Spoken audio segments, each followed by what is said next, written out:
Welcome to today's session. Today we'll be covering critical technology areas and defense disruptors, what I call Neoprimes, that are tackling these critical technology areas. Very pleased that we have our very own Steve Bowsher with us here today. As everyone here knows by now, Steve is the CEO of In-Q-Tel, strategic venture fund that supports the U.S. intelligence community. He's been a cornerstone of In-Q-Tel for nearly 20 years. Under his leadership, In-Q-Tel has invested in some of the most prominent, influential defense disruptors in the industry, including Palantir, Anduril. Steve, is that a good description of you and works for me. In-Q-Tel? Thank you. Okay, great. Let's get started. So one of the recommended pre-readings for today's session was the Neoprime Club, a piece that I wrote with a friend of mine, Jamison Darby of MBA and formerly founding member of DIU. We wrote the piece to describe sort of the rise of a new set of defense disruptors. Neoprimes is kind of this term that we had adopted and refined across several months to describe defense disruptors that are closing critical technology gaps. In our piece, we identified two well-known companies that Steve has invested in, Palantir and Anduril, as current leading Neoprimes, along with a third, SpaceX, and we believe that there are other defense disruptors that are currently emerging. Steve, as we were chatting earlier today, I think it's important to note that to me, Neoprime does not necessarily mean new prime. I recognize that these so-called Neoprimes may never match the scale of traditional primes like a Lockheed Martin or a Northrop Grumman, but regardless, these defense disruptors are reshaping defense acquisitions, delivering solutions faster, developing novel technologies, and at the heart of it, I believe that these disruptors are also focused on cutting-edge, next-gen technologies, things like AI, autonomy, hypersonics, quantum computing. The DoW has put sort of a major spotlight on these areas, officially naming 14 critical technology areas. We'll spend a lot of time unpacking that today. So I guess, Steve, maybe at a high level, what do the critical technology areas mean and why are these technologies being highlighted by the DoW? Sure. So first off, what I would say is the list of 14 critical technology areas was developed by the Department of Defense under the Biden administration. And I think I'm kind of expecting to see that list change a little bit when the Department of War under the Trump administration announces a modification of that list in some form or other, which I think is coming relatively soon.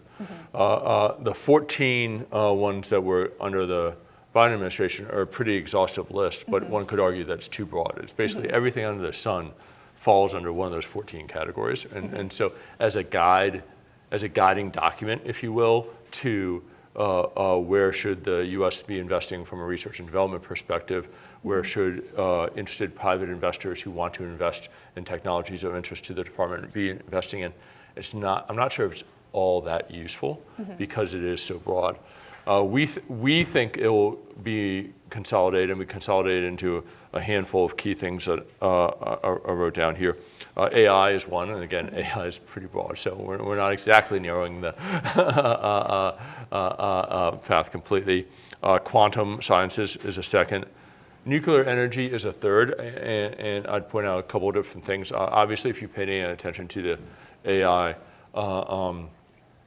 conversations that are going on, the energy requirements for AI training and inference is incredible. And having cheap, abundant access to energy is going to be a really key determinant in who does actually ultimately win the AI wars. China is investing a lot in nuclear and a bunch of other new energy sources, as well as maximizing the amount that it can out of its traditional energy sources. I think the U.S. should be pursuing an all of the above energy program of like both leveraging traditional energy sources like oil and natural gas, but also leveraging solar, wind, and nuclear. So I think nuclear is really important. Biotech is another area. I don't know how much you've talked about in this class, but the blurring of the lines between information technology and biotechnology is one of the really interesting technology developments or trends that's happening here that I think has huge consequences for national security. And so I think that's super important. Autonomy is another area that we think is going to be a huge battleground between the United States and China, despite all these fancy drone shows that you see on videos from China. And if you were at the Stanford football game, you saw it at halftime of the Stanford football game on Saturday. But the autonomy software to allow hundreds or thousands of drones, whether they're in the air, on the ground, or in the water, to operate collaboratively and collectively to accomplish a common mission, that's just not there yet. And we're a long ways away here in the US from that, and China's a long way away from that. So if any of you are engineers out there thinking, what's an interesting company to go start? I mean, I think that there's a lot of interesting problems to attract there. And the final one I would say is ambitious space exploration and exploration, infrastructure, mining. You know, we invested in a space mining company, a space manufacturing company, a space data center to take advantage of the cheap energy that you can get from solar panels up in the sky. And then, so there's a lot of different things going on in space. So those are areas we think will be super important. It's a little bit more consolidated list. You know, I think they have next G, you know, 6G, 7G, whatever, on the telecom side in there. I think they have batteries in there. I think batteries is important as well. So there's some other things that are out there, but those are the ones I think are most important. Yeah. So out of some of the critical technology areas that you mentioned, which areas do you believe represent kind of the biggest opportunities for innovation right now, and also which ones are proving the hardest to attract private capital? A great question. So I think AI is certainly one where there's a tremendous amount of innovation going on, obviously. I think space is another area where it's incredibly compelling what I'm seeing out there. You know, I had Dan Birkenstock in this seat last week for this class, and Dan's, I think, sitting on the intersection of a lot of interesting stuff going with some of his board work that's going on there. I always enjoy talking to him. I think there's a lot of interesting stuff going on there. Nuclear energy is one that is maybe a little slower, but biotech would be another one where there's tons of innovation happening. Engineered biology, leveraging CRISPR, programmable DNA.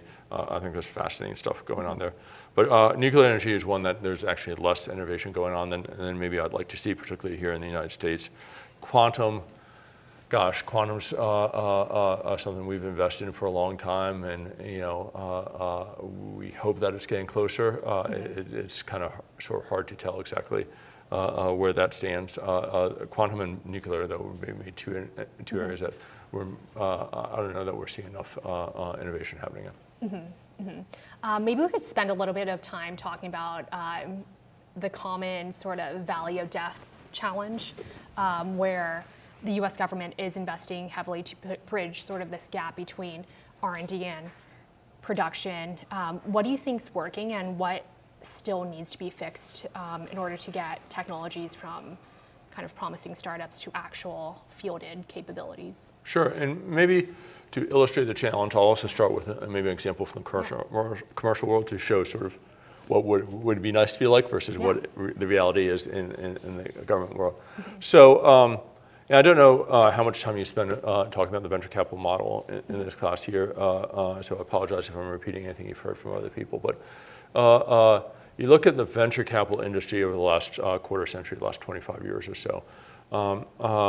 It was basically a software-dominated industry, and the way venture capitalists funded companies was they would find a couple of smart people, typically, you know, oftentimes from colleges like Stanford, or companies like Google or Facebook or Cisco or Intel or whatever, and they'd start a company and they'd fund them for 18 to 24 months, amount of money that's maybe high single-digit millions, so $5 to $10 million, and say, go build the product that you say you think you can build, right?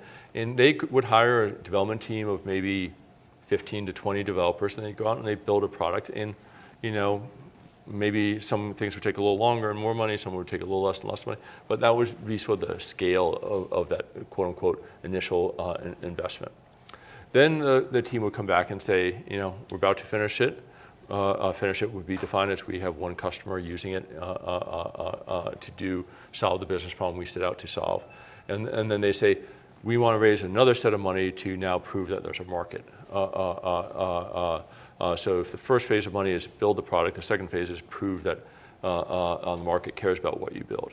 And the definition from a venture capital perspective for that in the software world was typically, I want to see 10 to 20 customers that have all bought the same version of the product to solve the same business problem. That's the definition of proving that there's a market out there for the company. And so that might be $10 to $20 million in revenue that you'd have to raise, or not revenue, $10 million to $20 million of funding that you have to raise to do that, because then to get those customers, you might have to add a few more features. You definitely have to hire a bunch of salespeople, and salespeople are expensive. And it might take a year to 2 years to sort of get that amount of traction. But now you're 3 to 4 years into it, you're sort of 20 to 30, maybe $40 million into it, and hopefully you have a company that's now proven we've built the product that we said we would build, we've solved the business problem we said we were going to solve, and now we have 10 to 20 customers that are all using it for the same reason. That proves there's a market for it. Then you might raise 20 to more recently $50 million to scale that company out, because now you want to go out and just get as many customers as you can while you have first mover advantage over either other startup companies or large incumbents that are going to pivot to this market, because you're now demonstrating that this is an attractive market to be in. So at the end of the day, venture capitalists would figure out really if a company was working in sort of 5 years or so, and for maybe $100 million or so. And that's the world that they're used to. And so now we turn to the government world. So this Valley of Death you're talking about is companies are raising money either from venture capitalists or SBIR grants or some combination of the two. And they tend to build more hardware products than software products. I know we're going to get into hardware versus software a little bit later in the question. And that takes longer, it takes more money. You also got to get certifications. That takes more money because you got to hire engineers to document and build all the things you got to do to certify, to get on FedRAMP and GSA schedule and all these things you need to do to sell to the government. So now you're talking 3 to 4 years just to get to that first sort of, we built the product and someone's using it. And someone's typically using it in one of these prototype contracts at DIU or AFWorks or In-Q-Tel or OSC, Office of Strategic Capital, one of these sort of procurement hacks that the government's created over the last 10 years has facilitated. What the venture capitalists and the investors want to see, though, is still some proof that there's a market here. And because the market is a few customers, right? The government's not like a large number of small customers, it's a small number of big customers. What they want to see is something called a program of record. That's the best definition of like a sustained contract. These programs of records are typically over multiple years and hundreds of millions of dollars or billions of dollars. So when you win this market, it's a great friggin' win to win this market.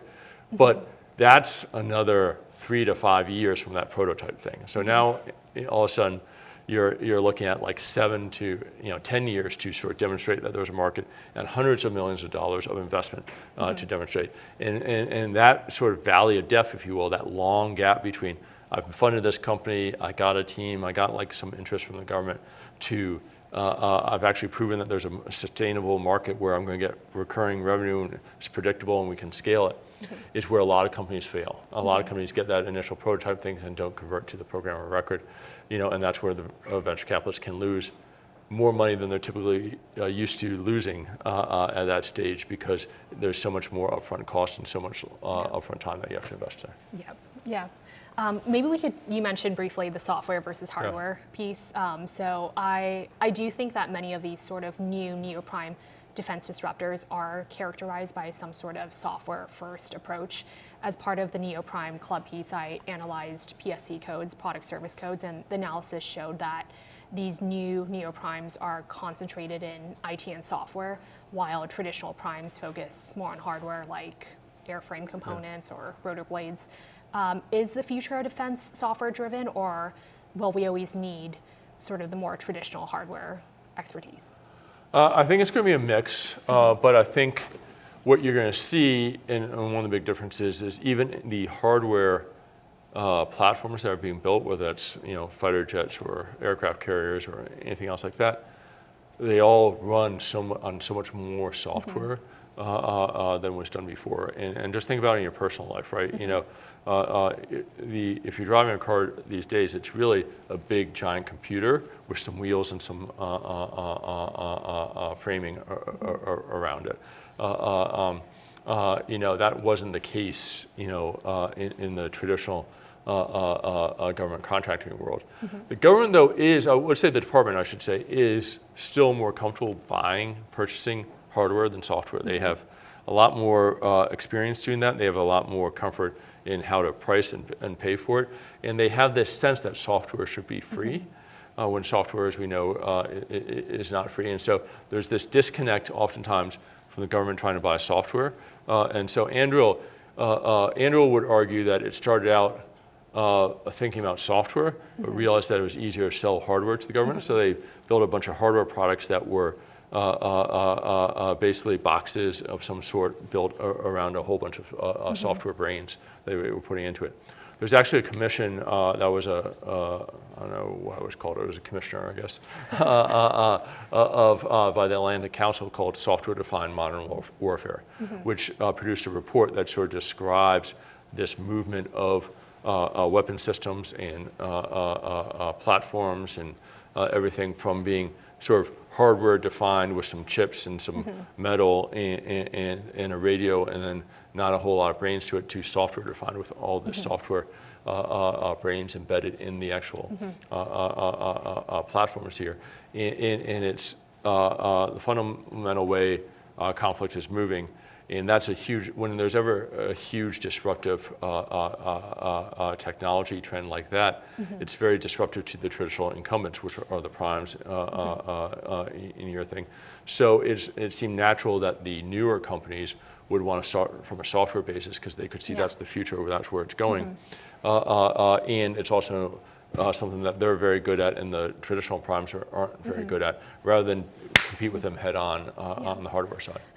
Yeah, that makes sense. And also to your point where Anduril struggled with selling just software and having to wrap the software and hardware. We saw the same case for Shield AI as well, where they ended up purchasing Martin UAV in order to wrap their software autonomy HiveMind product on that. Maybe just on another topic, I think one thing that I believe is that traditional contractors are notorious for proprietary systems, while Neoprimes are designing software with interoperability in mind from the start. What are your views on that?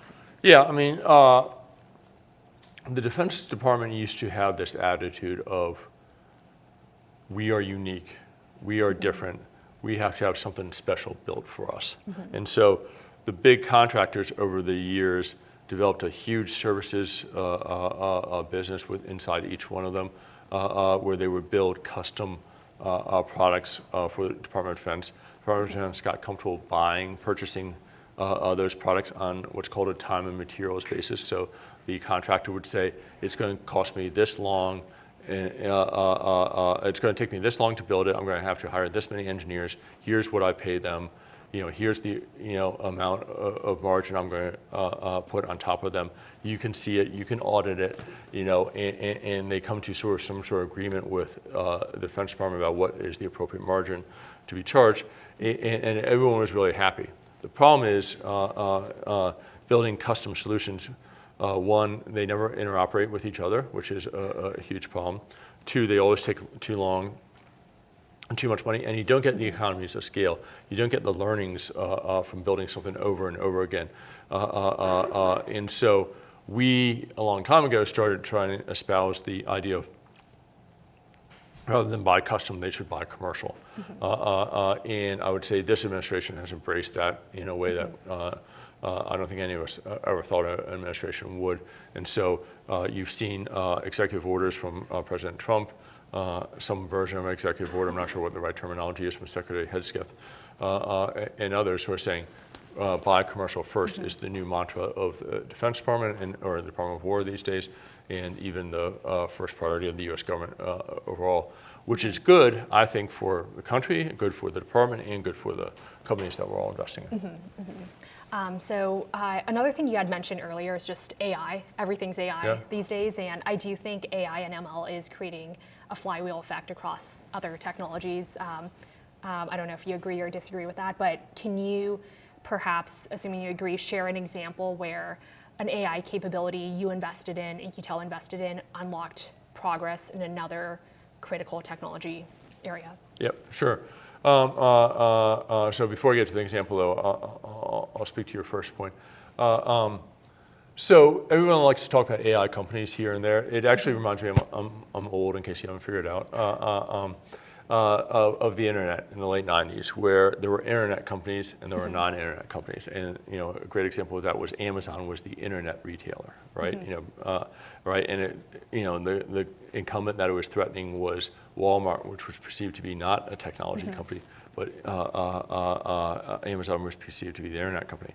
Well, as it turns out, the internet became embedded in everything that people did, and so every company became an internet company, right? And if you look at Walmart today, there's as much technology going on in Walmart as there is in Amazon, even if Walmart still has a ton more physical points of presence than Amazon does. I think a similar analogy or a similar scenario will play out with AI, where everything's going to have AI to some extent. Every company, every product, in a not too distant future. And so I don't know that there are going to be AI companies that will, that will be labeled such a way going forward here. Instead, you're going to see AI applied to all sorts of new and traditional market. It's like places. in the past, everyone was like, "What's your internet strategy? What's your mobile strategy?" Now it's just like, what's your you strategy? must have Yeah, that right. strategy. What's your strategy? And internet and mobile is part of it, and that's just a given. So I think that's going to happen in AI. So one of the earliest investments we made from an AI perspective was in the area of computer vision and designed for object recognition of satellite imagery. So I presume all of you now are familiar with, but the government captures a ton of satellite imagery, more so than they have human analysts. That was what used to have to review it to figure out, is that a missile? Is that a tank? What is that? And we invested, and other companies tried to build a lot of technology to recognize these objects and recognize them at scale. And so and by the way, that certainly had a big impact in the United States government can now analyze a lot more imagery that it captures than it was able to do before. It used to throw all this other stuff out and not even look at it because it just didn't have the time or the resources to do that. But that process of using automation to look at these satellite imagery also responded with a demand for computer chips, right? And so that caused, quite frankly, a rise in the demand for GPUs amongst the government. When I first got to In-Q-Tel in 2006, they bought mainly CPUs. They didn't buy that many GPUs, but as they started doing all this image recognition and computer vision work, they realized that all that ran better on GPUs, which funded innovation occurring in the GPU space. And if you look at NVIDIA, as one of the most valuable companies in the world today, a lot of that demand, which forced a lot of the innovation, came from its AI customers and, quite frankly, its crypto customers as well. Are there critical technology areas that you're seeing have a faster path from investment to operational impact? And then also, are there ones that require more strategic patience? Yeah, so I think because of what's going on in Ukraine, what's going on in Gaza, and what everyone anticipates will go on in the South China Sea in some place, I think one of the places that you're seeing the fastest iteration, the fastest innovation is both the drones and the counter drones technology, electronic warfare. So if anyone's had a chance to go over to Ukraine or talk to people over there, the iteration rate that's going on there is unbelievable. And what might work on either the offensive or defensive side today will not be working in 3 weeks. They just acknowledge that that's the fact. And what they've had to do, which I think is really interesting, is they've had to embed hackers of some sort in the Ukraine military units to help them keep up with that pace of change. With a nod to my friends at Palantir, who developed a term for an engineer working with the military called the forward deployed engineer. I think we have we are headed towards a world of forward deployed manufacturing and forward deployed development, where a lot of this stuff is going to happen in the South China Sea, in the next area of conflict, and not back here in the United States. The lag time that will happen if our supply chains are that long or just won't work in today's world. So I think in the access space, where absolutely something's stuff is happening very quickly. You're asking me maybe what isn't happening so quickly. I continue to believe that munitions is a great area of potential for innovation. Obviously, when Ukraine conflict happened, all of a sudden, when we figured out which munitions worked in today's conflicts, we ran out of them pretty quickly. Ukraine ran out of them very quickly. But for whatever reason, I haven't seen as much innovation occurring on the munition side as I would have expected to by now. So I don't have a good reason for why not, but that's certainly something that seems to be going slower. Maybe we can spend a few minutes talking about OTAs. So as part of the piece, I analyzed also how the usage of OTAs or other transaction agreements have been trending upward within DoD, DoW. And as you know, Steve, and then context for others here, unlike traditional contracts that follow the traditional FAR, federal acquisition regulation, OTAs give the government a little bit more freedom to partner with Neoprimes, startups, research labs, kind of other non-traditional players. That being said, OTAs still represent a very small fraction of government contracts, despite the growth that's occurred over the last couple of years. What do you view as kind of the main barriers preventing wider adoption, and how can these barriers be overcome? Sure. So just to get a little bit more context for folks, the Federal Acquisition Regulations, the FAR, has a ton of arcane rules and regulations that you have to, and processes that you have to abide by, that slows everything down. They are, quite frankly, all well-intentioned, and typically they are intended to do a couple things. One, prevent fraud. Two, prevent unethical selection of vendors, i.e. me being the procurement person at the Pentagon, picking a company started by a friend of mine to do it. They are intended to support certain social goals. So there's a lot of rules around veteran-owned businesses, minority-owned businesses, female-owned businesses, where there's certain biases towards giving those types of businesses a certain amount of monies. And there's lots of process in place to challenge awards there if you feel like you were unfairly treated. And there's lots of cybersecurity and physical security rules that you have to document that you're playing beyond. But the sum of all those good intentions it's incredibly slow, plodding, and not nimble at all, which is everything that we need in this environment that we're in right now. So the government has tried to hack that system in some form or another a couple different times, a couple different ways. And the one that's got the most momentum right now is other transaction authorities, or OTAs, which allow you to bypass a lot of the FAR rules and regulations in order to do things more quickly. And again, this administration, particularly in the Department under Secretary Hegseth, has announced that the OTs are the preferred source of contract going forward. Buy commercial, use OT is kind of the message from the department right now. And if that happens, everything will move a lot quicker. The biggest barrier, I think, to this is actually the inertia felt by the contracting class. So if you sell to the government, or in particular Department of War, you have to do this weird triangulation where you have to find the end user that has the problem, that will sort of say, this is the type of technology I think will solve my problem. Then you have to find the person, and it's typically a very different person in a very different place in the organization, that has the budget to spend money to solve this problem. Then you have the contracting person who has the ability to put this on contract and execute a contract. And they're in a completely different part of the organization, right? So these three people don't really talk to each other that often. They don't and sometimes even know who the appropriate other two people are to try and do a deal. And their whole reward system is don't screw up, right? If there's some sort of fraud, if there's some sort of ethical violation, if there's some sort of bias in how this thing was selected, that's when they get fired. That's when they get raked over the coals. If this whole process takes a year longer than it should, no one says a word to them, right? So you can imagine everyone, behavior adjusts to the reward system. So you can imagine how their behavior has been adjusted over these years. I have a friend, Justin Finelli, who's the CTO of the U.S. Navy.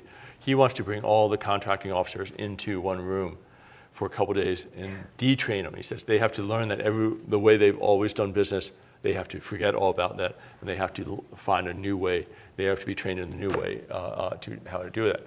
And so I think the biggest impediment is just the cultural impediment of retraining, remotivating, realigning these contracting officers with the way that the Congress, the department leadership, the vendors all want to do business. And we don't care as much about all this other stuff. And by the way, in the global war on terror, for example, when IEDs were this huge source of U.S. casualties, we threw all the FAR rules out the window, and we tried anything and everything as fast as possible to try and save those lives and prevent more lives from being lost. And that's the mentality that this department needs to have today in anticipation of the conflict that's coming. Yeah. Because if we wait till the conflict to come, it'll be too late. Just in terms of U.S. allies, how do you think we should be thinking about allied innovation in critical technology? Like, when should we collaborate internationally versus maintain domestic-only capabilities? Well, for the longest time, the U.S. has been the both the manufacturing, production, innovation engine of the U.S. allies. Europe basically bought all its stuff from the U.S. Japan, Australia, South Korea bought all their stuff from the U.S. Middle East bought all their stuff from the U.S. Israel bought, we sold to both sides in that conflict. So there's, the U.S. was that engine, and as a result, there wasn't a lot of innovation occurring in the other parts of the country under Allied leadership that we could leverage. But as the world has pivoted from sort of purpose-built defense products to products and technologies that look a lot like commercial technology, now there's a lot more that people have to offer. I got a friend who's a hedge fund guy in Japan, and they have a factory that, I forget whether it was Toyota or who, that used to build a bunch of consumer electronics gadgets that's now empty, that they want to turn into a drone factory, right? Japan's pretty good at building a whole bunch of small, cheap electronic gadgets, right? Better in some ways than the US is at that. When you think about the critical materials and minerals supply chain being one that is at risk of disrupting us because of China's chokehold on it, Australia has the entire elemental table buried underneath its soil, and is a great source of all sorts of critical materials and minerals we need. They also have a whole bunch of wide open, barren space in that country where you can do processing in a way that is harder to do here in the US of these materials and minerals. So I think there is an opportunity for us, and by the way, for whatever reason, Australia became what is the expression? A region of expertise when it came to quantum research. And so there's a lot of really interesting quantum companies in Australia right now. Great Britain has a lot of interesting AI minds. DeepMind that Google bought for its AI strategy came out of either Oxford or Cambridge, I can't forget which. And then Europe has woken up, because Europe has, one, been pressured by this administration to increase the percent of GDP that it spends on defense. And so if it's going to spend more money on defense, it has that sort of natural tendency to want to spend money on products built by people within its countries, companies built within its countries. Yeah. And then secondly, with some of the conversation that's gone on, language, communication, talking points, whatever, they're not quite so sure they can count on the U.S. the same way they traditionally could to supply them with all the weapons that they want if they have a conflict, for example, with Russia. And so they're trying their own sort of supply chain independence movement with trying to build stuff there as well. And then Israel, for example, has incredible amounts of expertise in cyber and other areas as well. And Ukraine has built this huge workforce building drones and counter-drone measures out of pure self-interest. So I think all of a sudden there's a world in which there's a lot more opportunities for us to leverage our allies, and I think that would be a great strategy. This administration may or may not agree with everything I just said on that point. Yeah. So just in terms of the U.S. successfully maintaining an edge in critical technologies, like what should we be watching for in the next, call it like 12 to 18 months as indicators that that's happening successfully? Yeah, it's interesting. So one of the fundamental changes that this administration is doing is it's shifting spend from pure R&D that came out of DARPA and a lot of the other ARPAs that the government has to a model where they say, you know what, everyone's going to have to do R&D on their own nickel. And instead, we're going to offer prizes, lucrative prizes, to companies that spend their own money on R&D and build something of use to us. And we're going to try and communicate what's of use to us. And then we're going to have these sort of gates where people can come in and demonstrate progress against that. And we'll give a $100 million prize to the company that's achieved the most progress, $75 million.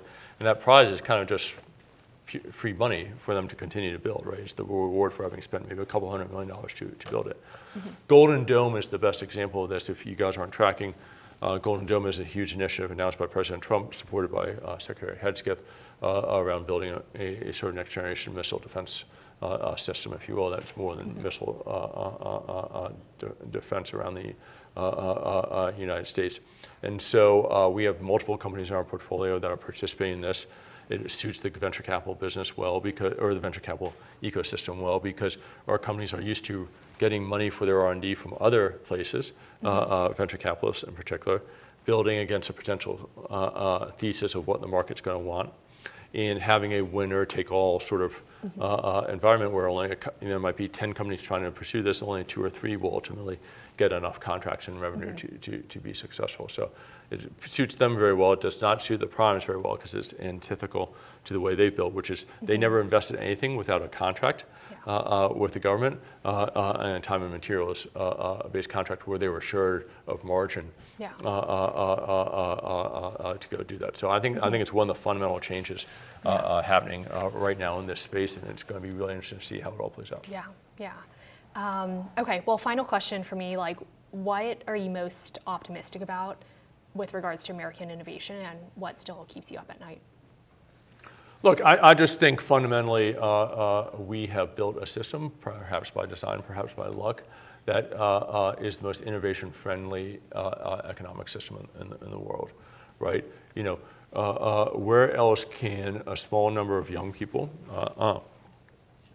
get access to millions of dollars of seed capital, start a company, recruit other very smart people to it, and if they get it right, if they pick the right product, the right market to go after, and build a great product better, faster, cheaper than their competition, they get extraordinary economic rewards to them. And it happens enough times and high percentage hit rate that attracts all these bright minds from our country to these pockets in the country where this is available to go do. And that has constantly out-innovated any top-down command and control approach to innovation that the Soviet Union tried for a long time when it was the Soviet Union, that China is currently trying, that any of our other adversaries might be trying. So, you know, I'll bet on Team America every day of the week. I think we will out-innovate every country in this world, even when they have advantages of scale the way China does, even when they are investing more in science and math and technical education than the U.S. is. Another of my pet peeves, we should be doing more of that. So that's why I'm most optimistic. The thing that I'm maybe most pessimistic about is we don't have a sense of urgency within this department to act fast, or any department, or any version of this department, I should say. We never have demonstrated the ability to have a sense of urgency and maintain that sense of urgency without immediate conflict staring us in the face. So World War II, or Korea, or Vietnam Wars, or the global war on terrorism, you know, all sort of were moments that compelled innovation. We had some moments of innovation compelled by the Cold War competition that wasn't a pure conflict, and we've tried in some ways to make this competition with China and this great nation competition with China a similar sort of compelling event. But it just doesn't feel quite so urgent as it should be. So that's why I worry most about. I do find it encouraging that the venture capitalists have invested billions of dollars in this. The venture capitalists donate a lot of money to politicians. They can put pressure on politicians, which they've done. Those politicians can put pressure on the government to do things, and that's happening right now. So maybe this will all play out, or maybe we'll just have to wait and for an unfortunate crisis to occur before we really act as fast as we should be doing. Joe Felter, what are your thoughts on all this, and any kind of wrap-up thoughts here? I think Ernestine and Steve did an amazing job, so thanks. But I'll give a few comments. Maybe, how many veterans do we have in here, global war on terror? So I know we got some folks who've seen a lot of this, so I'm not, so this will be repetitive to you, but maybe just kind of talk about how this big shift that most of you weren't born in 9/11, right? This is the average age, is a couple years before your time, right?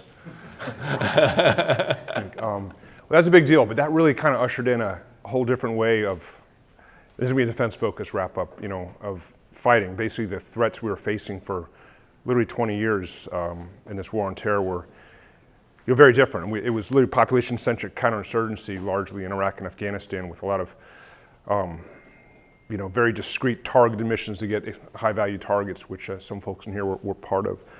But those threats really drove the kind of technologies we needed. Think about, we need persistent, surveillance, ISR, if you're familiar with that term. We needed a lot of protection. I mean, and Steve mentioned this, the casualties we're taking were from improvised explosive devices on the roads. There were some engagements, but largely most of the casualties were coming from that. So the focus was, we stood up entire organizations like the Joint Improvised IED Defeat Organization, JIATO, which had all the money back in the early 2000s to protect us from those threats. So the tech we needed, the critical technologies we were investing in, In-Q-Tel famously, early investor in Palantir, and Palantir was really focused on, finding bad guys, understanding, terrorist networks, insurgent networks was some of its early applications. And we were pretty good. It was pretty good, as hard as that fight was, and there's no such thing as low intensity conflict when you're in the middle of it. But in the big picture, we went out there with overwhelming firepower.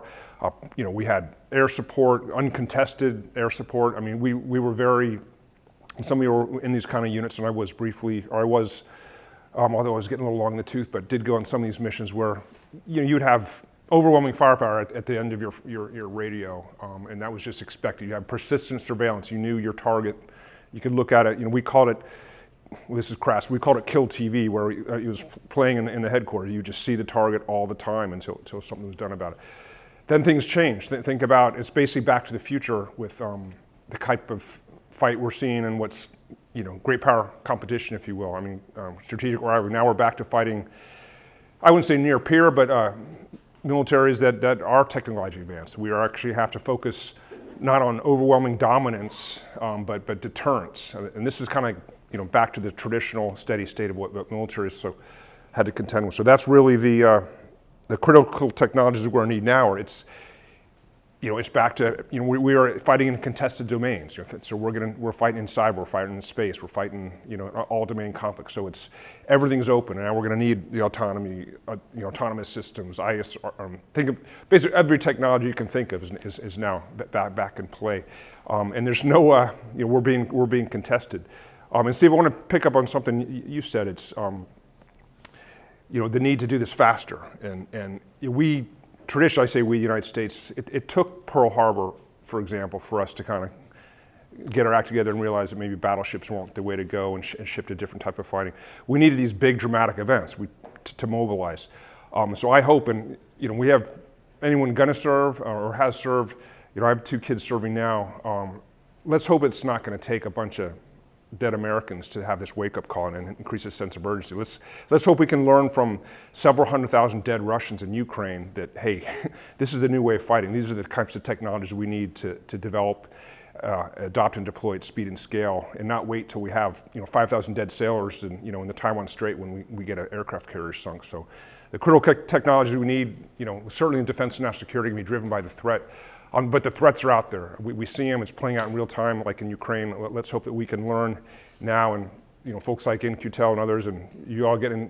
Who's going to be in VC or investing? I know Ernestine is in a great company, but let's invest in the type of technologies we need to really prevail in the next fight. And let's do it now. Let's field those technologies now. Let's get those technologies deployed fast, because there'll be a lot of people paying the price if we don't. So I can talk more, or is that enough, you think so? But more next week. More next week. Yeah. All right, I'll get off my soapbox, and let's thank Ernestine and Steve for a great session.